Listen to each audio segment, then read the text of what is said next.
welcome to Microfiche Microphone. I'm Micah, and on this channel, we look at microfiche from the past, old newspaper articles in the public domain. We look at them with our modern eyes, our modern perspective, and see what we can learn from them. On this Microfiche time capsule, we are looking back at the Relief Society magazine from December 1963. And this article is entitled, Elder Thomas Spencer Monson, appointed to the Council of the 12. So we are continuing with our first presidency topic, and so I think that most of us are familiar with this person. He was later president of the church, but this was when he was first called to the Quorum of the 12. And since he is someone who has passed away before this, we will mention him today. And I think it's really interesting to talk about people who have served in the first presidency. So President Monson, what do I know about him? He was in the first presidency, I believe, first under Everett Taft Benson. And he was second counselor, and then he was second counselor again under Howard W. Hunter. And then he was first counselor with Gordon B. Hinckley, and then he became president of the church. So he's been in the first presidency like for years before he was president of the church.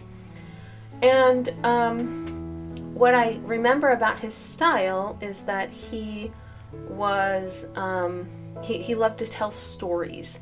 He was really very much a story person. And I also am fairly certain that at one point he was president of Deseret News. Was it Deseret News or Deseret Book? Anyways, it doesn't matter. We will hopefully find out. And that's relevant because they were the ones printing the majority of church-related things. So, yeah, I don't, however, remember that much more about what he did before he was called as an apostle, other than that I think he worked in publishing. And if I remember correctly, he has a retentive memory to the point that he can memorize entire books, which he did at one time. I also am aware that he spent a lot of time working with like the church in Germany, and he went there several times, and he used to smuggle things over by like memorizing them, and then writing it down when they got there. Which is pretty clever, you know, you get somebody who has that kind of a memory. So I'm sure his stories are also accurate, but I think that that's like the main thing I remember about him, and all the stories he told, and how very many there were, and how interesting they always were. I mean, I remember that about every single talk he gave. He had some sort of story that went with it. Anyways, so let's take a look at the article. I don't know if this is going to be as long as the last few. The last three that I have done have all been over an hour. Four. The last four I've done. So we'll see how long this one is. I will try not to go over and like ramble on, but I also want to do a thorough job, so we'll just see how long it takes. But this article by itself is not that long. So, Elder Thomas Spencer Monson. Elder Thomas Spencer Monson was appointed and sustained a member of the Council of the 12 at the Friday morning session of the semi-annual conference of the church, October 4th, 1963. This high position of responsibility and leadership has come to one of the youngest men to be so called in many years. Elder Monson is 36 years old. Imagine being called to the Quorum of the 12 at age 36. And I know it happened more in the past, but this was relatively recent. I mean, think about the fact that he passed away in 2018. Yeah? It's a little bit crazy to think about. 36, yeah? So no wonder we don't know that much about his jobs before that. He is a humble man of much experience in church work and in business and civic affairs. He radiates spirituality, humility, kindness, and a deep and pervading solicitude for all the Heavenly Father's children upon the earth. Okay, that's a strange wording. Why did they put the in there? for all Heavenly Father's children upon the earth is the way I would have said it, but for all the Heavenly Fathers, it's a little weird. Also, I forgot to mention this picture. This is Elder Thomas Spencer Monson. He was quite young here, you can tell. I mean, there's no visible lines on his face at all. And, yeah, crazy. Yeah, look how young he was. Also, he's a bit heavier here than he has been in the future, you know. When he gets a little bit older, I don't feel like his face is as full as it is in this picture. All right, Elder Monson was born in Salt Lake City, Utah, a son of G. Spencer and Gladys Condi Monson. He is a graduate of West High School and received his BS degree in business at the University of Utah and is a member of Alpha Kappa Psi honorary business fraternity. Okay. I mentioned it before, but I am not at all familiar with fraternities and sororities. It's really not my thing. He began his career at the Deseret News Press at an early age, so that's why I remembered him associated with that, and has held many positions of responsibility, including manager of the classified advertising department, sales manager of the Deseret News Press, associated classified advertising manager of the Newspaper Agency Corporation, and was manager of the Deseret News Press at the time of his calling to the apostleship. Yeah, he was like the manager of the whole thing, yeah? A former member of the Utah Association of Sales Executives and the Salt Lake Advertising Club, he is a past president of the printing industry in Utah. Okay. President of the printing industry. How do you become president of the printing industry? Currently, he is a member of the board of directors of the Printing Industry of America. There you go. That sounds pretty official, semi-official. Is that an elected position? All right, here's another picture. You can really see how young he is by how young his kids are. Elder Thomas S. Monson and his family, left to right, Anne, aged 9. Thomas Lee, aged 12. Elder Thomas S. Monson, sister Frances J. Monson, and front center, Clark Spencer, age 4. Can you imagine having kids that young and you're called to the apostleship? It's crazy. Since boyhood, Elder Monson has been active in the church, and his service in all of these callings has been marked by inspiration, devotion, and a strong and steadfast testimony of the gospel. He has been a ward clerk, counselor in a ward bishopric, and at the age of 22, he became bishop of the 7th? I was expecting 67th, so it threw me off. 7th ward of Temple View Stake. Why'd call 6th, 7th? I don't know, that's weird. After 5 years in this calling, he was appointed second counselor in the Temple View Stake presidency. In March 1959, he was called to preside over the Canadian mission. I remember him talking about that, yeah? In this calling, he was instrumental in bringing many new members into the church and was an enthusiastic leader of missionaries and converts. But that's also very young to be called as mission president, yes? He was, 30? That's crazy to think about. His lovely wife, Frances Johnson Monson, directed the Relief Society organizations of the Canadian mission with enthusiasm and wisdom. The strength of her own strong testimony and understanding of the gospel greatly advanced the work of the society. Cool. Elder and Sister Monson are the parents of 3 children, Thomas Lee, Anne Francis, and Clark Spencer. Upon his return from the Canadian mission, Elder Monson became a member of the High Council of the Valley View Stake, and later was appointed an area supervisor of 9 stake missions. His positions of leadership and responsibility at the time of his call to the apostleship included serving as a member of the Adult Task Committee of the Church Correlation Committee and as a member of the Priesthood Home Teaching Committee. Okay.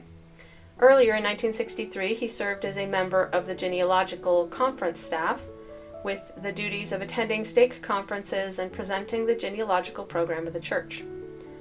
Relief Society sisters who have had the privilege of being associated with Elder Monson, both in his work at the Deseret News Press and at his church assignments, rejoice at the appointment of this helpful, kind, and spiritually minded leader.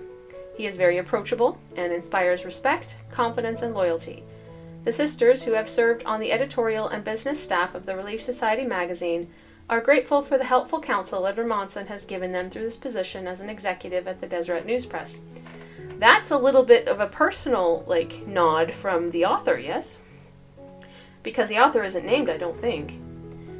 The General Board of Relief Society joined with the Worldwide Sisterhood in expressing gratitude and joy for Elder Monson's call to the apostleship. At the time of his appointment to the apostleship, Elder Monson expressed his feelings with deep humility.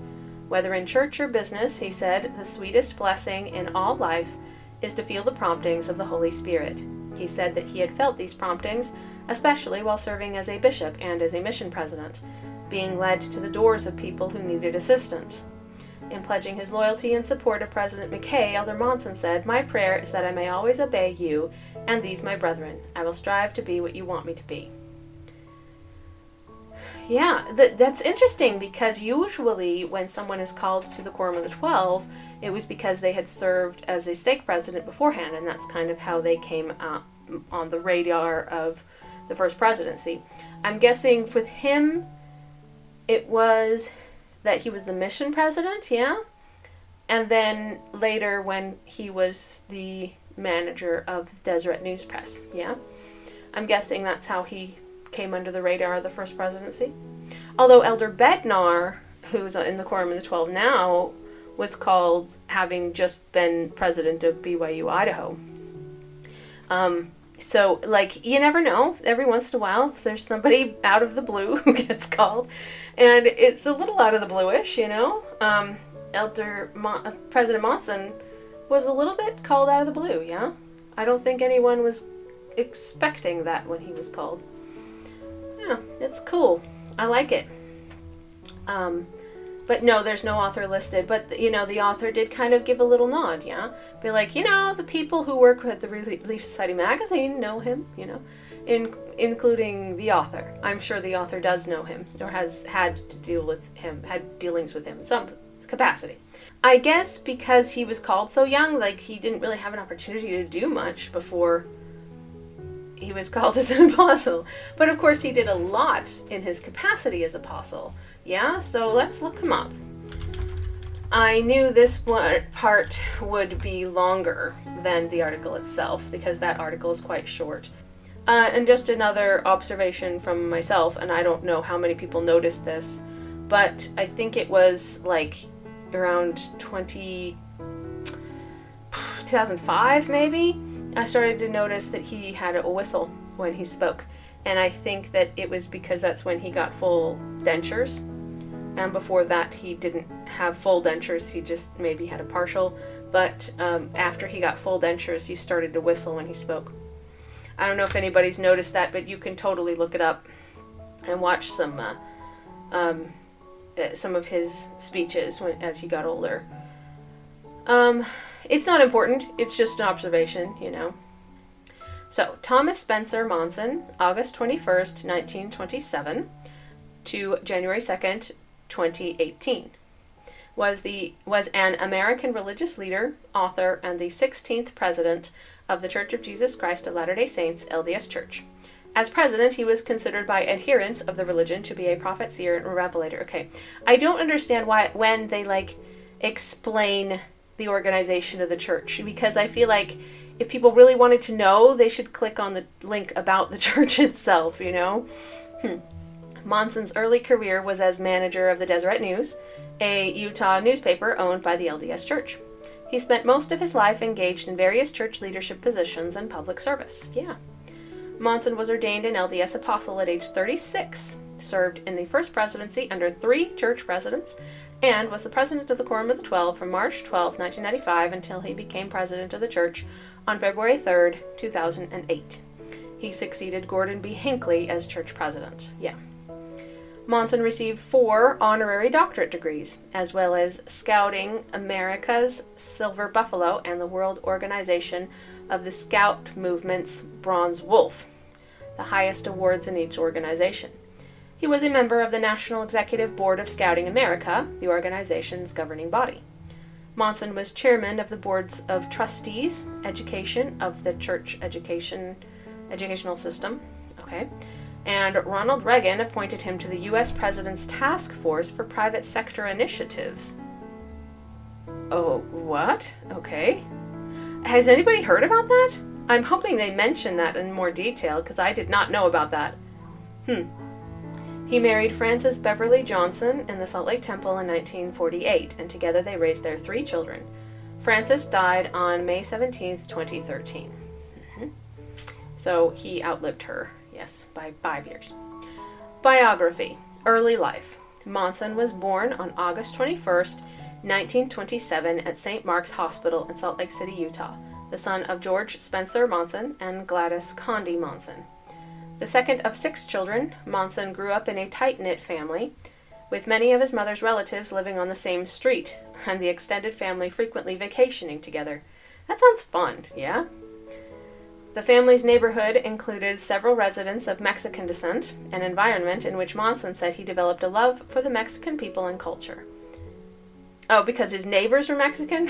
Oh, that's a little weird. I'm not gonna lie. It's one of those, like, I have black friends kind of a thing. You know, like, my neighbors are Mexican, therefore I love Mexico. Do you really know anything about it just because your neighbors are Mexican? You know what I mean? I don't know. Maybe he does. I don't know. Monson often spent weekends with relatives on their farms in Granger, now part of West Valley City, and as a teenager he worked at a printing press his father managed. Oh, that's how he got into printing, yeah? From 1940 to 1944, Monson attended West High School in Salt Lake City.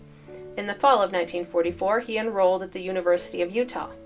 Around this time, he met his future wife, Frances, whose family came from a higher social class on the east side of the city. Her father, Franz Johnson, saw an immediate connection because Monson's great-uncle, Elias Monson, had baptized him into the church, in the LDS church in Sweden. Cool. Yeah, I mean, name like Monson, I mean, you're clearly Scandinavian. I just wasn't sure from which country. From Sweden, apparently. Okay. Early career.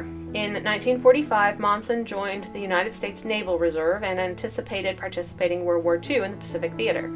He was sent to San Diego, California for training, but was not stationed overseas before the end of the war. Well, that was very lucky, yeah?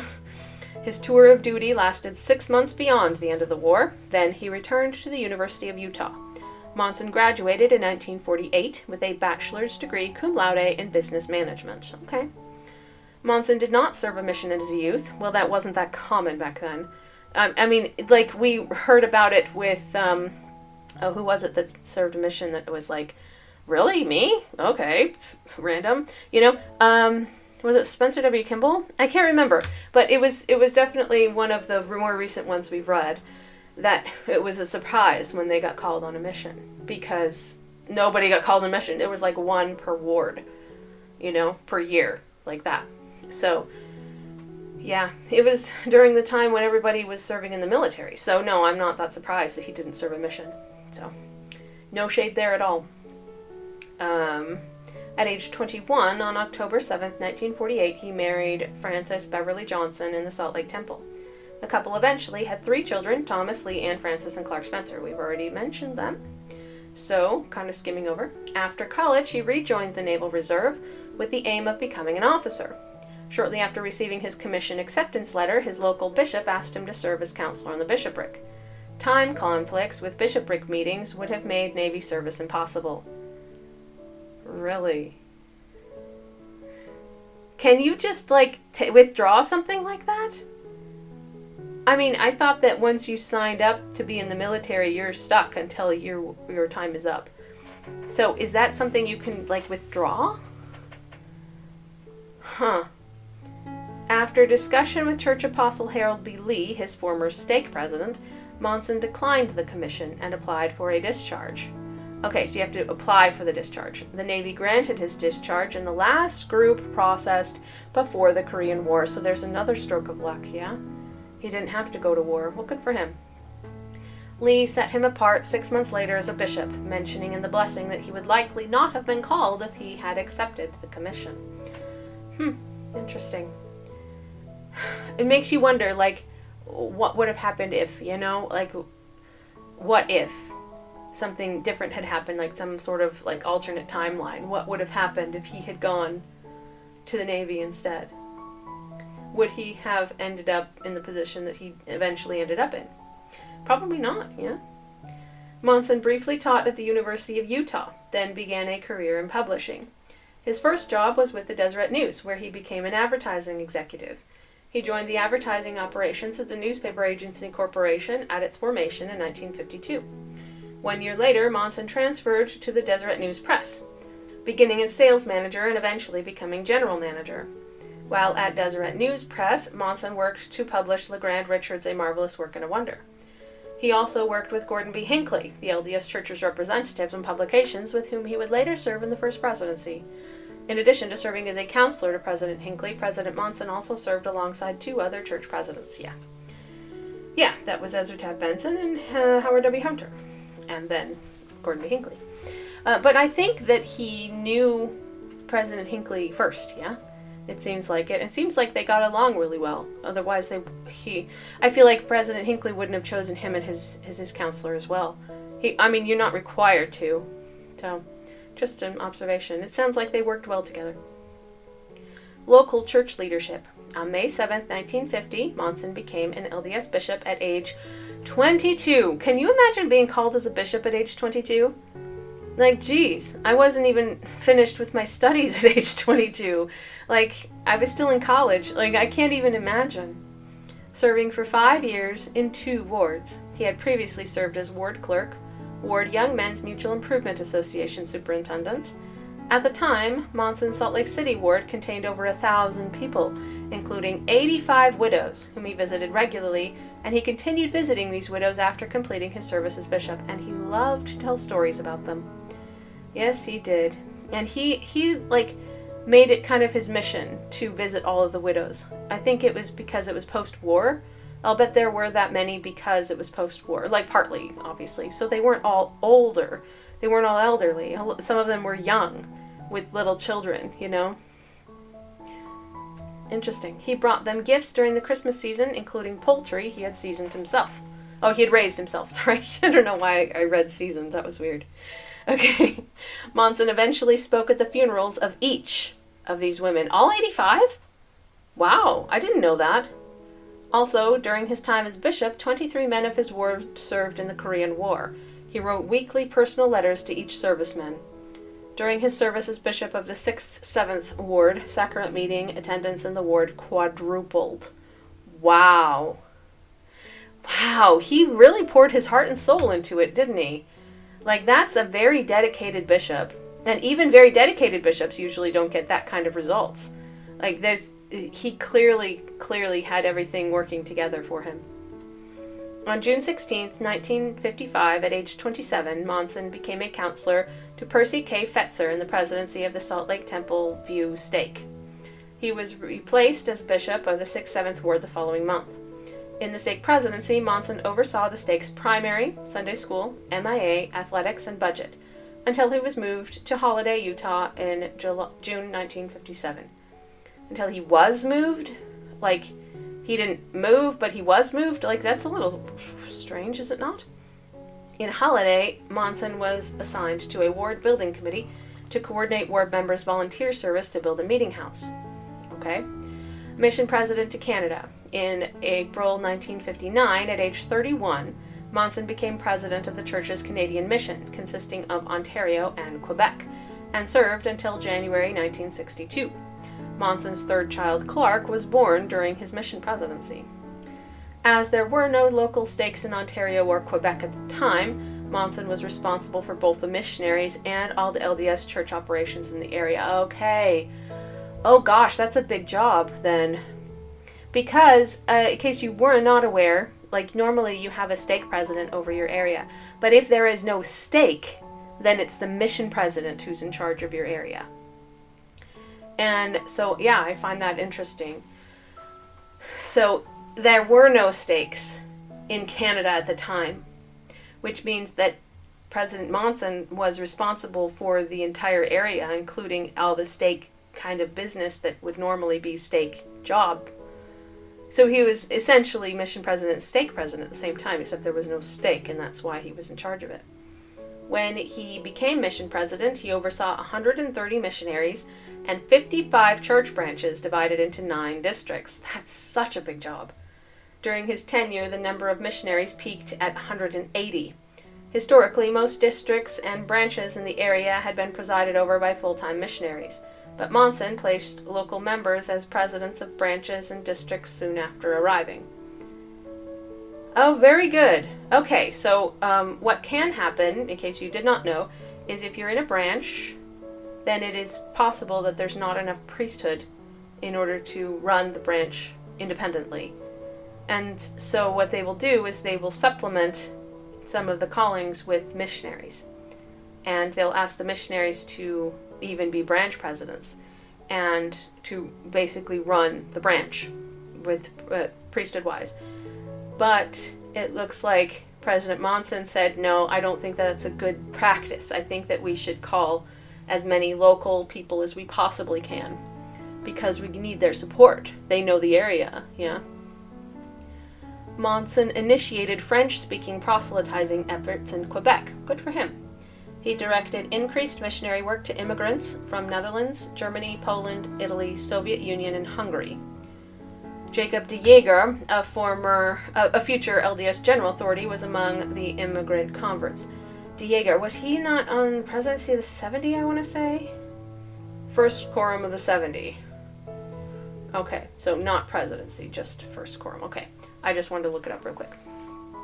No, the name rings a bell. I think that he maybe spoke in conference that I saw, I'm not sure, but he's apparently of Dutch ancestry.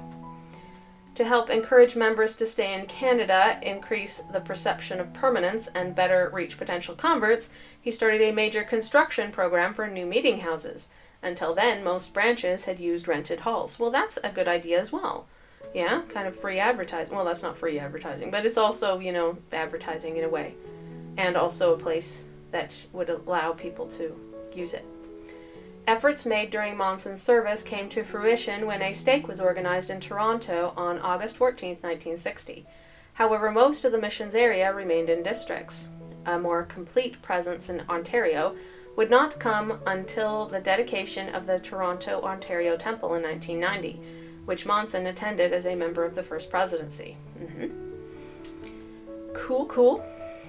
Return to Utah. Immediately after returning from Canada, Monson was called to the High Council of the Valley View Stake in Holiday. Okay. 2 months later, he was made an area supervisor over 9 state commissions: Winder, Wilford, Monument Park West, Hillside, Highland, Parleys, Sugar House, and Wasatch. It means nothing to me. It's general Salt Lake area. That's all I know about it. 8 of these stakes were in Salt Lake City, or its east side suburbs, with the Wasatch stake based in Heber City. Okay. He also joined the church's Priesthood Genealogy Committee and later the Priesthood Home Teaching Committee, okay? Monson resumed his work with the Deseret News as assistant general manager of the Deseret News Press, mainly doing non-newspaper printing. Okay, so publishing the book Marvelous Work in a Wonder, like that, yeah? So he's mostly checking on books and not newspapers. A month later, he was made the general manager of the Deseret News Press. At the time, it was the largest printing plant in the United States west of the Mississippi River. I didn't know that. Monson remained in this position until 1963, when he was called as an apostle. Yep. But that wasn't long after, yeah? Let's see. He was called... Hang on, let me look back again. In 1959, he was called as mission president, and he returned in January 1962. And then in October 63, he was called as an apostle. So a year and a half? Yeah? It's not a long time. All right, apostleship. Monson was sustained to the Quorum of the 12 Apostles at General Conference on October 4th, 1963. He was the youngest man called to the Quorum of the 12 in 53 years and was 17 years younger than the next youngest member, Gordon B. Hinckley. He was ordained and set apart on October 10th, 1963 by Joseph Fielding Smith. From 1965 to 1968, Monson oversaw church operations in the South Pacific and Australia. Okay, during this time, he organized the first LDS stake in Tonga. Okay, that's cool. Bet he met John H. Groberg. I don't know if he was there that time. I think he was there earlier. Yeah. All right, with his business background, he helped oversee many church operations, including KSL News Radio and Bonneville International. He was chairman of the Scripture Publication Committee in the 1970s that oversaw the publication of the LDS Church edition of the King James Bible. Oh, that's cool. And revised edition of church scriptures containing footnotes and guides. Yes, I've seen some of the older scriptures, and it's weird because there's very few footnotes. The ones we have today are just full of footnotes, and it's really, really helpful if you're really studying, He also oversaw the church's printing advisory, a missionary executive, and general welfare committees. While an apostle, he continued his education and received a Master of Business Administration degree from Brigham Young University in 1974. Oh, he got an MBA. Okay, that's cool. I wonder why. While an apostle, he continued his education. Huh. I mean, more power to you, I guess, but he got an MBA while he was an apostle? That is really strange. And I'll bet it was really strange for the people teaching him or in his class, Oh yeah, I'm taking this business class to finish my master's, and Thomas S. Monson is in my class. What would that be like? That would be weird. Monson later oversaw church operations in Eastern Europe and helped the church gain access to the Soviet bloc. Yes, he did. On August 29, 1982, he organized the first stake in East Germany and was instrumental in obtaining permission for the LDS Church to build a temple in Freiberg, East Germany, which was completed in 1985. Yeah, that was really cool. I remember hearing about that. Yeah. Other organizations. In the mid-1950s, Monson was the secretary of the Utah State Roller Club, a group of pigeon breeders. Pigeon breeders, random. What in the world? That's so weird. A group of pigeon breeders? Okay. I guess he was interested in that. That's very untypical, let's put it that way. Monson was a member of the National Executive Board of Scouting America, then called the Boy Scouts of America, starting in 1969. From 1969 to 1988, Monson was on the Mountain Bell Board of Advisors, whatever that means. From 1971 to 77, he served on the Utah State Board of Higher Education, and the Utah State Board of Regents. He was a member of the Board of Directors of Commercial Security Bank, chairing the bank's audit committee for 20 years. What in the world is he doing auditing a bank? I don't see any sign anywhere that he's qualified to do that.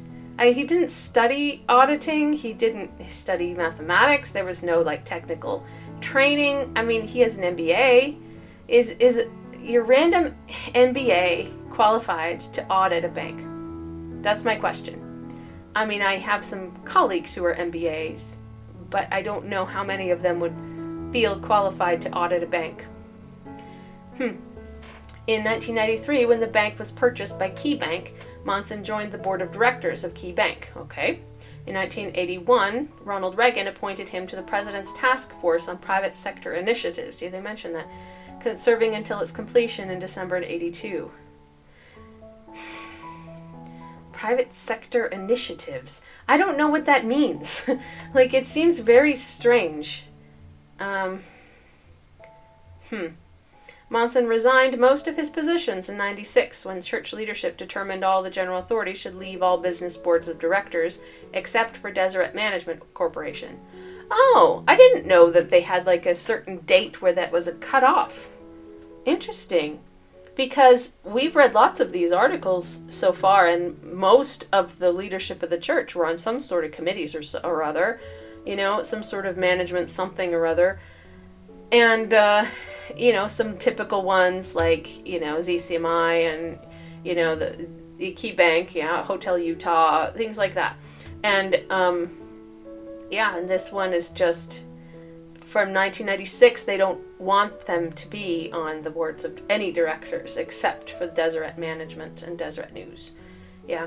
From 1965 until 1996, Monson was a member of the Deseret News Publishing Company Board of Directors. He became chairman of the Board of Directors in 1977.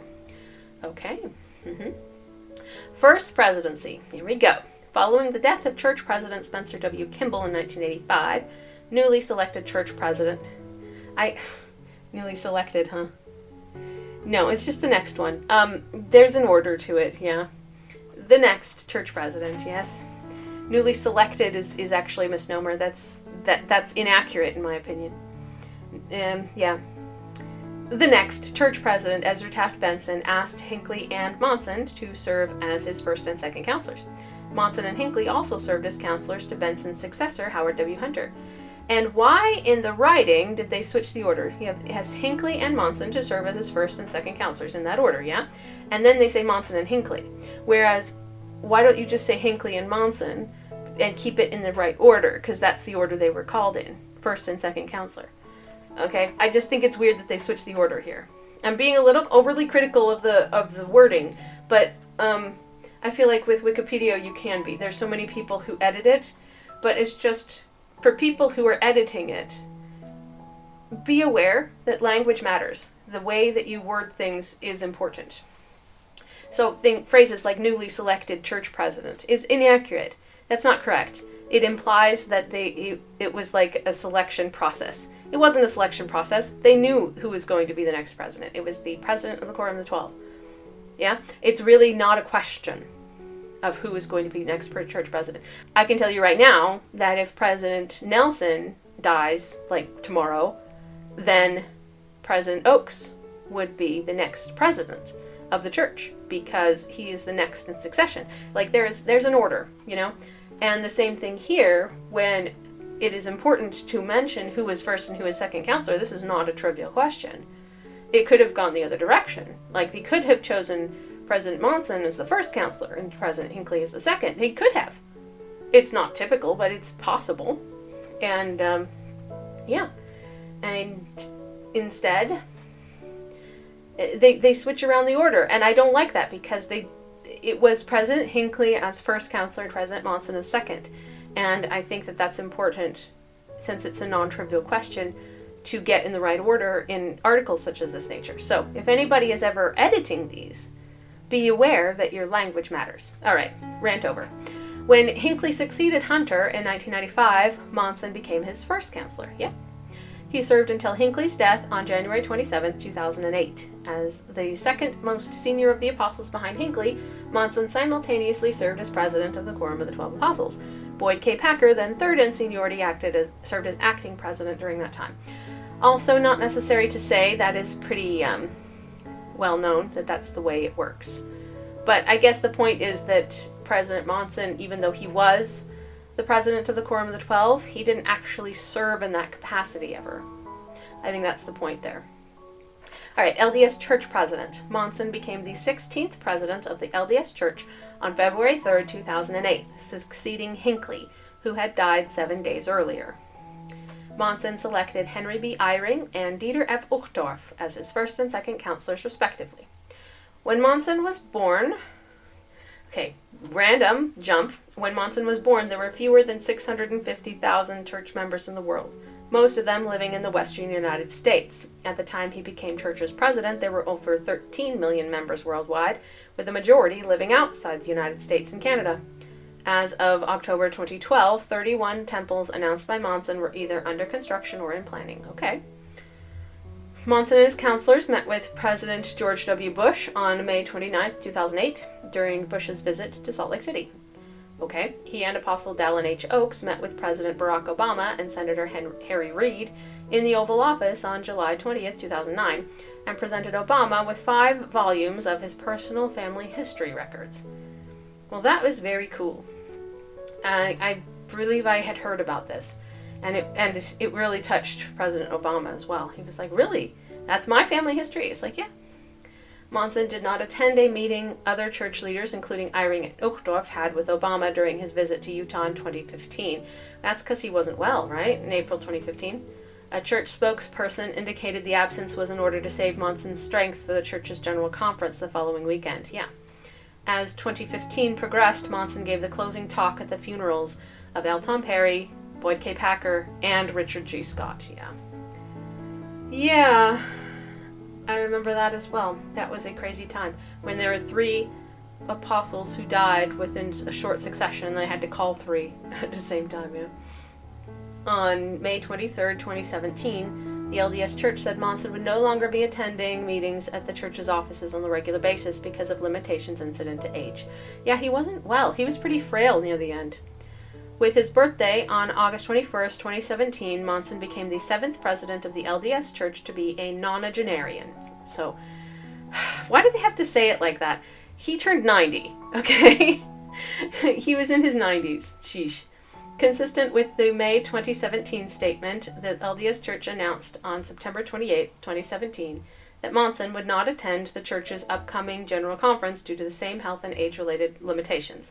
He was the first church president to miss an entire General Conference weekend since Ezra Taft Benson in 1992. The same reason was given when Monson did not attend the funeral of Robert D. Hales, who died the Sunday of the church's October General Conference. Yeah, it's because he wasn't well, and then he died shortly thereafter. So, death. Monson died of natural causes at the age of 90 on January 2nd, 2018, at his home in Salt Lake City. The following day, the LDS Church announced that a public viewing would be held on January 11th in the church's conference center, with funeral services scheduled the following day, also in the conference center. His death, along with the passing of Hales a couple of months prior, created 2 vacancies in the Quorum of the 12, which were filled at the next General Conference. He was succeeded as church president by Russell M. Nelson, who is the president of the church, at least at the time of recording. That can change at any time. Okay. After Monson's death, the obituary posted in the New York Times, which noted several controversies during his presidency, drew negative attention. Controversies like what? They haven't mentioned anything yet. The Times was criticized for bias against Monson, with one writer citing the obituaries of Fidel Castro and Hugh Hefner in contrast. An online petition asking the Times to remove the obituary gained 188,852 signatures, to which the Times obituaries editor Bill McDonald responded, "I think the obituary was a faithful accounting of the more prominent issues that Mr. Monson encountered and dealt with publicly during his tenure. Some of these matters, the role of women in the church's policy toward homosexuality and same-sex marriage, and more, were widely publicized and discussed, and it's our obligation as journalists, whether in an obituary or elsewhere, to fully air these issues from both sides. I think we did that, accurately portraying Mr. Monson's positions as leader in the church and those of the faithful and others who question church policy." I don't remember this at all, but it's possible I just didn't hear about it. I didn't read the obituary, but I'm hoping that they will get more into it, because so far we haven't read anything negative at all. But I do have one thing that I would like to mention. That it's not negative necessarily, but it's not, cool either. Anyways, legacy. So hopefully they'll mention it under legacy. Temple dedications. Now they're listing a whole bunch that he dedicated, and I don't think it's relevant. I really don't. He dedicated a whole bunch. I don't think it's necessary to know, which ones he dedicated. It's not relevant, okay? So I'm going to jump forward. Volunteer work. He was president of the Printing Industry of Utah and a former board member of the Printing Industries of America. A Life Scout and Explorer crew member in his youth, Monson served in several adult scouting leadership capacities. Merit Badge Counselor, member of the Canadian LDS Scouting Committee, chaplain at the Canadian Jamboree, and a member of the General Scouting Committee of the LDS Church. He was also a proponent of the Scouting for Food drive. And he served on the National Executive Board of the Boy Scouts of America from 1969 to his death. He also represented the Boy Scouts of America as a delegate to the World Conferences in Tokyo, Nairobi, and Copenhagen. Okay, political involvement. Here we go. It sounds like this is our controversial moment, but it's very short. All right.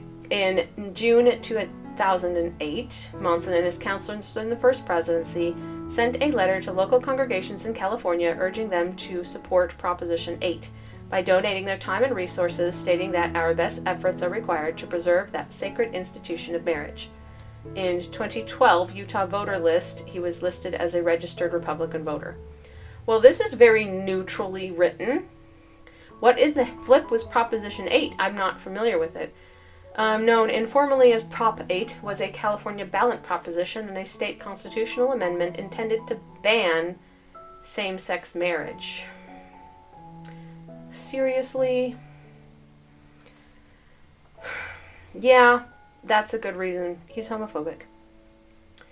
That's unfortunate. And I feel like we talked about this under Spencer W. Kimball, is that they're both named Spencer. It's interesting. But he was also homophobic, and that was the one and only negative thing that I could find. That's too bad. That's too bad. And I feel like I understand where people are coming from, and if they don't want to support certain things about homosexuality, if they don't want to engage in it themselves, for example, if they are uncomfortable seeing it, I can even understand that. Gosh, then they shouldn't ever go to gay spaces. But like saying that in general the gay people should not have the same rights as others. Proposition 8 wanted to ban gay marriage, and that's horrible. Like, he was okay, as somebody with a lot of power, with a lot of clout, you have a certain responsibility when it comes to using that. And I don't think that was an appropriate use of it. I really don't. And I mean, you can disagree with me if you want. Go ahead and disagree, but, respectfully in the comments. But, like, I just don't understand how anybody can not want somebody else to have rights. I just don't get it, and I will never get it. So, anyways, moving on. This article is really kind to him. Like, shockingly kind. They could definitely have ripped him apart way worse than this. It makes me want to read the article from the New York Times. I don't know. I haven't read it, but and I don't have a subscription to the New York Times, so I couldn't look it up. But yeah. All right. Awards and recognition. In 1966, Monson was honored as a distinguished alumnus by the University of Utah. His first honorary degree, an honorary doctorate of laws, was conferred in April 1981 by Brigham Young University. He received a Doctor of Humane Letters from Salt Lake Community College. Salt Lake Community College gives honorary doctorate degrees? In June 1996. An honorary Doctor of Business from the University of Utah in May 2007, and an honorary doctorate degree in humanities from Dixie State College in May 2011. Monson received the Boy Scouts of America Silver Beaver Award and Silver Buffalo Award, latter being the highest honor, blah, blah, blah, in October 93 during the priesthood session of the General Conference. During the priesthood session, Monson also received the Bronze Wolf. Okay, okay, I'm sorry. I'm going to pause there for a second, because is that an appropriate time to be bestowing the Bronze Wolf? Listen, I have absolutely nothing against the Boy Scouts of America. Nothing. I think it's, in general, a good organization, and I think that it's kept a lot of kids who otherwise would have become more delinquent, give them something to do, something productive to do, something, something that they could believe in, something it can stand for. And I think it's done a lot of good in the world. However, keep it out of General Conference. Like, that's weird. I am really weirded out by that. During General Conference, in October 93, during the priesthood session of the church's General Conference, what the heck are the Boy Scouts doing there? Get out of there. What the flip? And was recognized for his contribution when a leadership complex at the Summit Bechtel Reserve was named for him. The citation for this award says, in his assignments throughout the world as a leader of the LDS Church, President Monson worked tirelessly to bring about the advancement of scouting in many countries. He worked closely with the World Organization of the Scout Movement to find ways to strengthen the links between the Church and national Scout associations. He was a committed, solid, hard-working volunteer in the Scout movement. His scouting leadership was exemplary. Okay? In connection with the LDS Church's centennial celebration, as a chartered sponsor, the BSA announced that the Leadership Excellence Complex, located at the Summit Bechtel Family National Scout Reserve in West Virginia, would be renamed the Thomas S. Monson Leadership Excellence Complex. That's cool. And also awarded him Scouting's Honor Medal in 2013. for saving the life of a girl who was drowning when he was 12 years old. So, like, that's so funny to me. He was, what, 85? Yeah? Because he died in 2018 at the age of 90. So, in 2013, he was 85, and they awarded him a medal for saving a drowning child when he was 12. Okay, that's a little weird, but okay. I mean, interesting. I guess better late than never, you know? The Salt Lake chapter of Rotary International honored Monson at its international convention with its Worldwide Humanitarian Award in 2008. I'm just saying, like, how many people in this world have saved drowning children? Probably lots, yeah? How many of them have gotten medals for it? I'm just asking. Just a question. I'm sorry. Moving on. In Slate.com's 80 over 80, a list of the most powerful octogenarians, Monson placed first in 2009, and first again in 2010. Zippity-doo-dah. In 2011, Gallup listed Monson as one of America's 10 most admired men. Cool. Popular culture. I don't know if there's anything in popular culture. Monson was mentioned by name in the 2011 Broadway musical, The Book of Mormon. The song I Believe, the character Elder Price states that he believes that as president of the church, Monson has the ability to speak directly to God. His name can still be heard on the cast recording, okay? I don't know why that's a surprise. I've never seen the musical, but I'm assuming that it's written by church members, you know? Alright, publications. Monson wrote a number of books, some of which are compilations of speeches given by him. Well, they always are, aren't they not?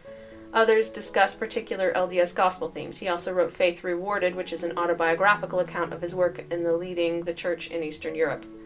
I don't think I've read that one specifically, but I have read at least one of them around that subject. Okay. Oh, they have it in chronological order. That makes me happy. Usually it's in reverse chronological order, and the last few have been anyway, and it drives me crazy. I hate seeing them in reverse order. Okay, Monson, Thomas S. 1973, Pathways to Perfection. 1977, In Search of the Christmas Spirit. 1979, Be Your Best Self. 1981, Conference Classics, that's probably compilation.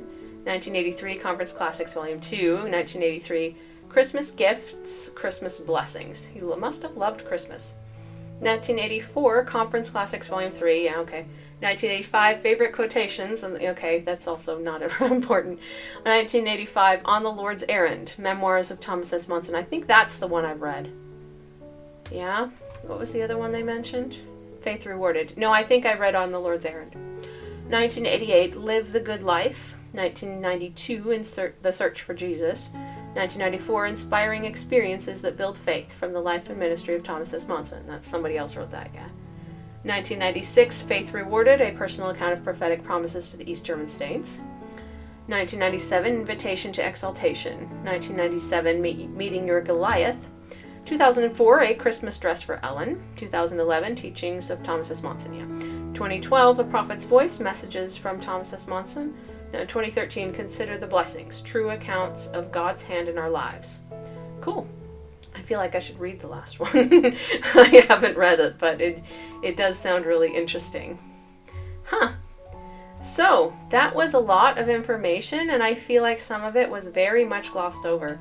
I do want to mention one thing that I would criticize, and I don't necessarily say it's a bad thing, it's just something that I didn't really think was the best way of going about something, was shortly after he became president of the church, he told a story about, he told stories all the time, we talked about that. He was a storyteller, but his one story he told something about how he and a friend of his had gone outside and were messing around with something, and they decided to light a small fire in the grass. And immediately the grass absolutely caught fire, and it just spread like wildfire, literally. It became a wildfire very quickly, and it completely got out of hand, and they were shocked, and they had no idea what happened. And were freaking out about it, which, rightfully so. Don't start forest fires, people. Now, luckily, it didn't turn into a forest fire, but it very easily could have. And he told this story in General Conference. I personally felt, and then his point was that, there you can do something that has bigger consequences and not realize it until after it's already done, and because everybody makes mistakes, and but some things have bigger consequences. But I just felt like, as somebody in the position that he was, should you not tell stories that show what you should do? Yes. But telling stories about yourself as a president of the church, where you did something really dumb and it could have had fatal consequences, it makes people think, oh, well, my mistakes aren't that bad. Or, hey, if I tried to set fire to somebody, something, at least, it didn't turn out as bad as when President Monson did it and he became president of the church. You know what I mean? It's opening it up to make excuses for kids for doing dumb stuff. And I just felt like that was a little bit short-sighted when he was telling the story. I'm not saying that, he definitely shouldn't have done it and how horrible that was. No, I just feel like some people, some general authorities don't take their position as a general authority seriously enough, where they realize that they're telling this to lots of different kinds of people in different situations. Think about if you were talking to a child that was the same age that you were when you did that dumb thing. What would you tell him? Yeah? Instead of talking to the adults after the fact. Think about talking to the child themselves when you were that age. And I don't think that he was thinking in those terms. And I think that general authorities in general need to. It is kind of important. Anyway, so that is my personal opinion. I didn't really appreciate that story, and I think there were a handful of other stories that were similar nature. It's not the story itself that's bad. It's just that it's not necessarily given the context it needs to, and it's not always something that's helpful to the people in general, and it's something that I think that he didn't always think about. So just a little baby criticism. As far as like weighing a person in the balance, what he did was overwhelmingly much more positive than negative. Much more. 10 times, 100 times more. The negative things are fairly minor as far as negative things go. Just slightly encouraging delinquency. And unconsciously. I'm not saying that he did it on purpose. I think that he didn't realize he was doing it. And also the homophobic stuff for sure. That's probably the most negative thing that he did. But it was such a common attitude at the time. And I really hope that we've moved past that, because I don't feel like President Nelson feels like that.